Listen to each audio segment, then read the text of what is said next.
अहंकार का प्रतीक माना जाने वाला दुर्योधन, जो पूरी जिंदगी छल कपट और अधर्म के रास्ते पर चला, उसे स्वर्ग क्यों मिला? क्या यह न्याय था या फिर कुछ और ही रहस्य छिपा था इसके पीछे? महाभारत का युद्ध समाप्त हो चुका था। सभी कौरव मारे जा चुके थे और दुर्योधन घायल अवस्था में सरोवर के भीतर छिपा हुआ था। लेकिन भीम ने उसे खोज निकाला और फिर हुआ भयंकर गदा युद्ध। भीम ने अपनी प्रतिज्ञा निभाई और दुर्योधन की जंघा पर प्रहार कर उसे धराशायी कर दिया।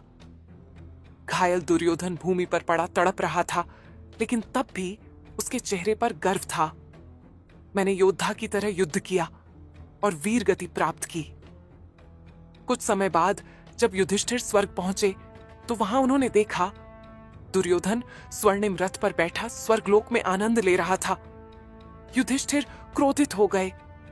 यह कैसे संभव है? जिसने जीवन भर अधर्म किया वह स्वर्ग में कैसे हो सकता है? तभी नारद मुनि प्रकट हुए और बोले, राजन, दुर्योधन ने कई अधर्म किए, लेकिन उसने क्षत्रिय धर्म निभाया। उसने अंत तक युद्ध किया और वीर गति प्राप्त की। शास्त्रों के अनुसार जो योद्धा युद्ध भूमि में वीर गति प्राप्त करता है वह स्वर्ग का अधिकारी होता है। युधिष्ठिर यह सुनकर स्तब्ध रह गए। यही महाभारत का अद्भुत संदेश है। कर्मों का फल न्याय के आधार पर ही मिलता है।